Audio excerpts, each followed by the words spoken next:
Behind every bit of mom wisdom is a story of a real mom and real kids just trying to love each other well. Whether you're cozied up on the couch with a mug of coffee or out for a walk, you're welcome to join us as we share stories and laugh, learn, and grow together. It's the iMom Podcast.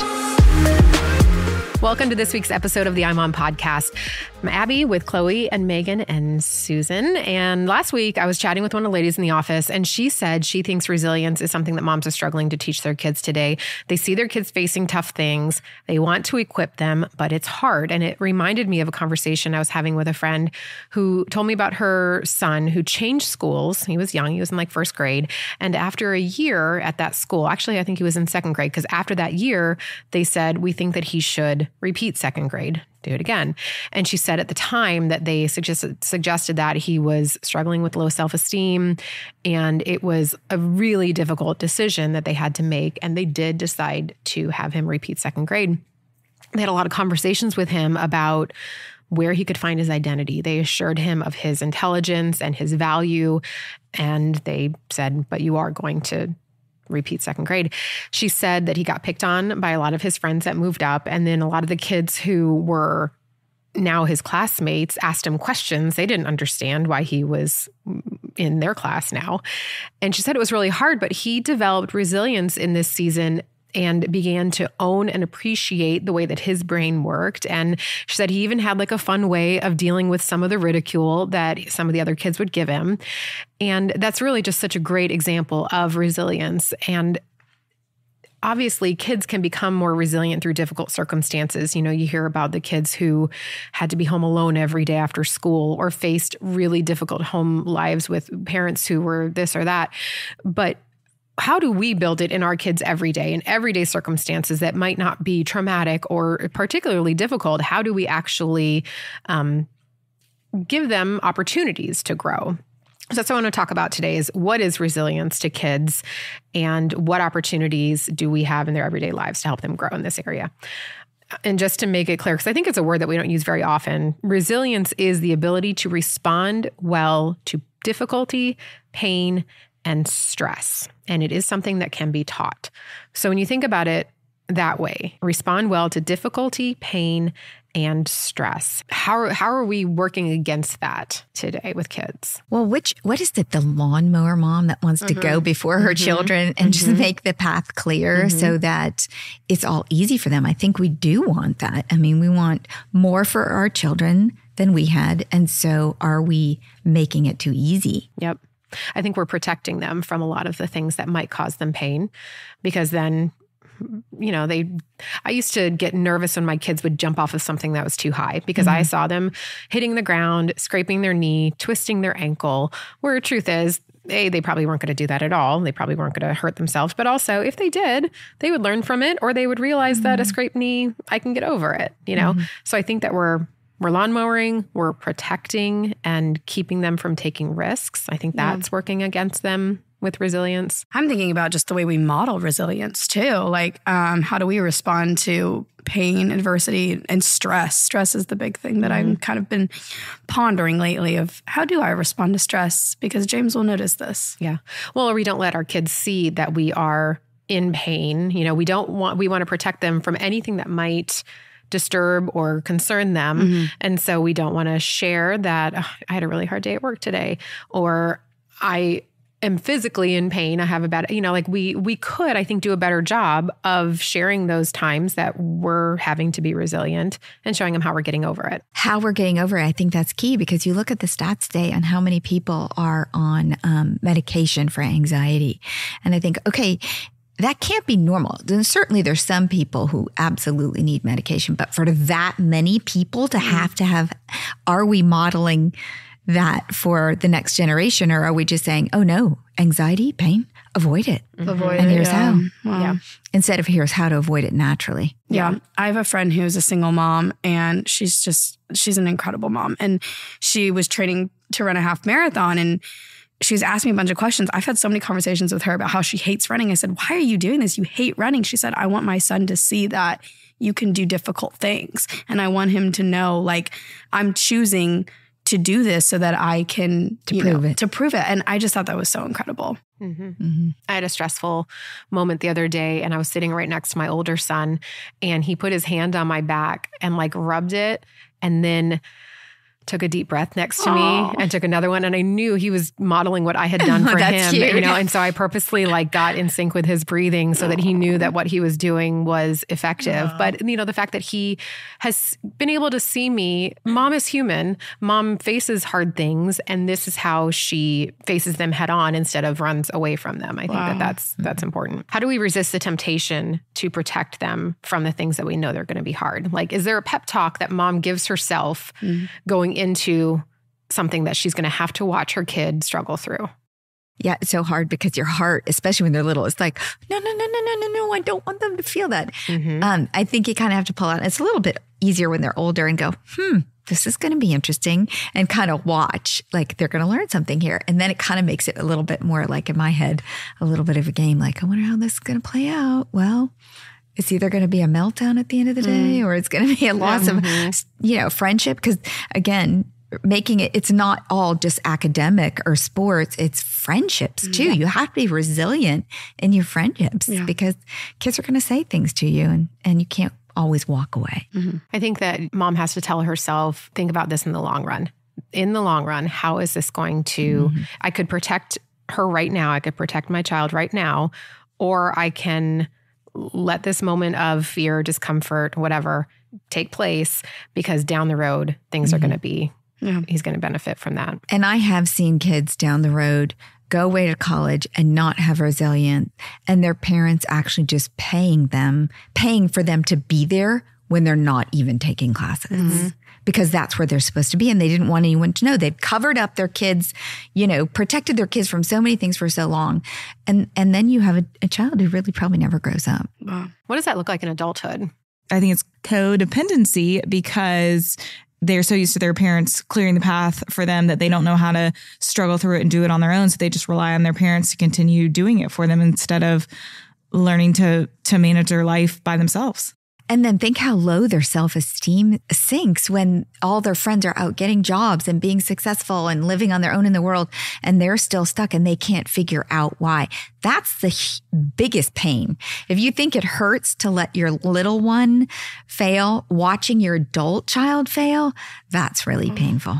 I think too, one of the thoughts that I've tried to, when I feel really stressed about something or I feel stress compounding, is like trying to pull up and being like, okay, this is a bad day in the grand scheme of things. Whatever happened at work or whatever happened today, it was just today and it's going to be different tomorrow. And is this stressful situation the end of the world? No, I'm just feeling stress because it's things mounting up versus trying to pull up and see the forest for the trees and just being like, okay, this is just a bad day, or I'm just stressed right now and it's going to pass. So how do you pass that on to your kids? Like, is there language that you use with your kids if you see that they're creating something out of nothing? Or yeah, it happened. I'm the worst mother ever. No, you are James, not. Listen to this. So the other day, James, every Friday, they bring home a folder of all the little papers that they did that week at school, whether it was like letters or numbers or arts and crafts or whatever. And I just don't keep things. I don't like clutter. I throw everything away. And I usually do it pretty sneakily, but apparently I threw it away and he found his papers in the trash, or he saw them in the trash as my husband was taking out the trash. And it was like full blown meltdown about his papers. And I was like, oh, I don't know how those got in there. And I was like, don't worry, Dad will get them out. He'll get them out of the trash. And Hampton just looks at me like, I am not digging through this trash to get these papers out that you're just going to throw away again. And so, but of course I didn't want him to be upset. So I was trying to fix it for him, even though I was the one that did it, and get them out. And I was like, no, you know what? I was like, listen, we're going to sit down and have a talk about this. And I was like, you know what, bud, you bring home papers every single week. You're going to have more papers to probably bring home tomorrow and it'll be okay. But it was like, he could not get over it. He really couldn't. It was a long meltdown over these papers. And finally it was just, he got over it because he just kind of forgot. Like I just started distracting him with other things, but it was a reality check for me of like, I can't dig those papers out for him. Yeah. Well, so is an everyday way to teach resilience, would it be to say to your son, I'm going to toss some of these because you bring home papers every day and I can't keep all of them. And so we are going to throw some of them away. And then he watches you throw them away instead of like sneaking the throwing away. Or I need to let him pick the ones that he wants to throw away and he can keep one a week or something. Well, and because in this case, the child this is their work. And if they are an overachiever and they value their own work. Oh, okay. I'm terrible. No. It's hard. It's hard. It's classic. All mothers do this, but you do kind of have to say, okay, we had a box for each child. You could keep so many special papers in that box. Well, and I always make sure that he literally walks me through every single paper. Yeah. So I let him walk me through every paper and I'm like, oh, wow, this looks great, blah, blah. But I'm just not going to keep all those. No. Nope. Too much paper. I just wrote an article about being your child's emotion coach, which is a really hot topic these days, helping a child identify emotions and work through them. And I think emotion coaching correctly can be really tricky. We've all probably seen the mom that looks to be like coddling her child and protecting, like not being hard enough, I think is the way it looks from the outside, doing it poorly. But like, you could say, I know you're scared to go to summer camp. It's understandable. Like that is emotion coaching. I understand that you're scared. It is a little bit scary to have to go somewhere and stay away from home. Like that's emotion coaching, getting them to identify how they're feeling and then work through that and give them tools to get over it. But like, how does a mom who wants to help her child understand his emotions also build resilience and like not protect him? Like how do you not step into the coddling? How do you get them to still do the thing even when it's hard? So is emotion coaching, you're just kind of helping put words to what they're feeling, like, oh, I see you're feeling sad. Tell me why. Empathizing. Yeah. So then, And getting them to identify it so that they can, you're crying right now. What is it? Why are you crying? Yeah. So then if you help them realize it, that's great. As long as you don't justify it, maybe. Yeah. Like, oh, I would cry too because that wasn't fair, blah, blah, blah. Well, there are a lot of things that aren't fair. You can't cry about it, all the time. And I remember I went to sleepaway camp. That jogged my memory. I went to sleepaway camp when I was younger and I just got so homesick, which is kind of not like me, but I got really homesick and I remember begging my parents to come pick me up. And they were just kind of like, I hear you. I'm sorry that you miss us, but we're going to be there in a week to pick you up. So you may as well go and enjoy it now, or you can be miserable the rest of the time, but we're not picking you up for another week. So it was kind of good because I was like, okay, I can either make the best of the rest of the time I have, or I can just sit here and be miserable until they come get me. Yeah. And it's such a good tool to give your kids because it teaches them at a young age, you're not guided by your feelings. You can feel things and simultaneously be brave and do what you're called to do. Yeah. And it's the only way they build confidence for the next tough thing. Yeah. I think that some parents don't do the second step of emotion coaching, which is still doing the thing, getting stuck in that, here's how I feel, excusing the behavior, maybe if it's bad behavior, and not saying, all right, I understand that this is hard, but you still have to do it. Instead, they're stopping at, I understand this is hard, and so go ahead and stay home or whatever. And that is where we shoot them in the foot, or not shoot them in the foot. That's what you do to yourself. Shoot ourselves in the foot. As parents. When it comes to building resilience, for sure. I think that a lot of kids, especially I would say teens, probably feel like they're the only one that is going through a particular struggle, whether it's social issues, body image, math, reading, whatever, in general. Or you won't let me go to the party. I'm the only one. Right. Like, how do we teach our kids that struggles are normal? Because I think that when you normalize struggles, you can work through them more easily or more confidently. Maybe not easily, but more confidently. I think we share what we've struggled with. I think that we tell them we're not perfect. Yeah. What's the word? I can't think of this word, but it's basically where you talk in absolutes. Like if something is bad, everything is bad. I think that's where we struggle as a culture of like, you're either struggling and suffering and life is bad, or things are good and everything's great. Like things can coexist. Like you can have a bad meeting without having a bad day. You can have, a hard test without struggling all year in that subject. I don't know. I think if we can get to a place where we can encourage our kids that trials and struggles can exist with successes and lessons and progress. And you can move on, because I think they do sometimes swing to that place where, it's like the sky is falling. Yes. Every time something is hard. Yeah. Well, and I think too, as a parent, something that I think helped me as a kid was hearing almost the same story repeated back to me verbatim about how the situation happened to one of my parents. Oh, yeah. So almost being like, there's nothing new under the sun. Like, this is how I felt when I was your age too. And here's how it affected me. But here's what your life could look like, you know, later down the road. It doesn't mean that, you know, this is the end all be all. This is kind of a common thing that people have struggled with for centuries. That's a good point. I think that a big part of resilience, or the greatest need for resilience, that in our everyday lives, is when we're feeling overwhelmed and we maybe are having to come back from a deficit. So like for our kids, their grades slip down to a D or a C and they want to have an A or a B. For us, you know, we're working out of a hole. Like we got ourselves into a hole at work and we're overwhelmed with the pile of stuff that we have to do. What are some coping mechanisms when we're feeling overwhelmed that we can use to help our kids? Grit. Sometimes you just got to dig in and like pull an all-nighter and knock it out and get ahead so that you don't keep getting further and further behind. And there was multiple times in college where I had to do that. There are still times now where I have to do it, but I feel so much better if I can kind of get myself out of the hole so that I'm not just continuing to stay. You can't run from it. In the hole. You gotta right. face You just it. got to face it head on, and like, it's not going to be fun, but you just got to like bear down and do it. Like bear down. Well, I mean, I just think of like being pregnant. You hit a point in pregency, you're like, I don't want to do this anymore, but you kind of don't have a choice because you're too far gone at that point. Too far gone. I don't know if this answers the question, but my son had a football coach who was very wise and very good at building men. And every summer he would choose the top. They were usually seniors, sometimes juniors. Like it was at least a dozen, maybe up to 20 of the team.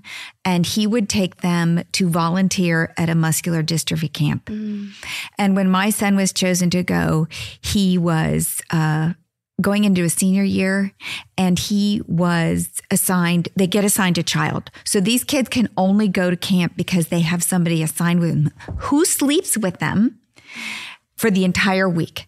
And so my son got assigned a boy who was 17, and he was wheelchair. He was pretty far gone at that point, wheelchair, couldn't really communicate. And my son had to do everything from changing his diapers, to carrying him into the pool, to holding him in the pool, to bathing him. And I think it taught him resilience because he realized how much he had been given and how much more as a football player he was capable of. And I think sometimes that builds resilience when you realize how much you actually you're equipped to do and you don't utilize compared to someone who is fighting for their life. It makes you a little more resilient. Yeah, I think that a lot of kids have, or not a lot, but some kids have a victim mindset. And what you're saying, Susan, the situation he was in really showed I'm not a victim. I have a lot going for me that I should be able to do this. I can do this. It puts your problems in such a minor perspective. To him, he came back saying, this is what it looks like to say, I can't. Wow. The boy he took care of it. And his mother and I became Facebook friends, and we sent him gifts. I mean, he was really impacted by this kid. Yeah. Wow. Are there things that you say to your kids? I want to wrap up kind of talking about things that we can give our kids every day, words that we can give them to build a sense of optimism and hope, because that is a key element of resilience. Something that helps them with like a growth mindset. And the one that I always tell my boys when they say I can't, I say you can't yet. You know, not yet, but you can. You know, I don't want to be like, yes, you can. Okay, well, you're right. You can't right now. So what do you need to do to get there? I do think some of us are naturally more positive than others. And we actually did something at work. And where are you in the continuum of being super positive and not? So I think as parents, whether we're optimistic or pessimistic, we have to force ourselves to speak optimism. Yes. So our kids adopt that, whether they're naturally that way or not. I think faith does a lot for that. I got my first pacemaker at 17. And I think had I not been resilient, had my parents not raised me to be independent, I might have kind of like, oh, I can't go to college. I can't do this. I can't do that. I'll have another cardiac arrest. But they just didn't do that. And so I do think it is, like you said in the beginning of this podcast, it can be taught. I think you said that, right? I do think it can be taught. And if you have a naturally pessimistic child, maybe making it a point to balance that out with your words. We have a lot of really good articles to help you with this because, yes, it can be taught. We have an article about helping a child through difficult situation, things to teach your kids about failure, how to show them that struggling is no big deal. And I will put all of them. There's a whole handful of articles on this, and I'll put all of them in the show notes. So check them out. And thanks for listening. Thanks for listening to the iMom podcast. iMom is the motherhood program of the nonprofit organization Family First. Along with our fatherhood program, All Pro Dad, we exist to help you love your family well. Subscribe to our daily email, the iMom Minute, by going to imom.com/subscribe and get tons of great ideas, insight, and inspiration. The iMom podcast is hosted by me, Abby Watts, along with Susan Merrill, Megan Tigner, and Chloe Blumenthal.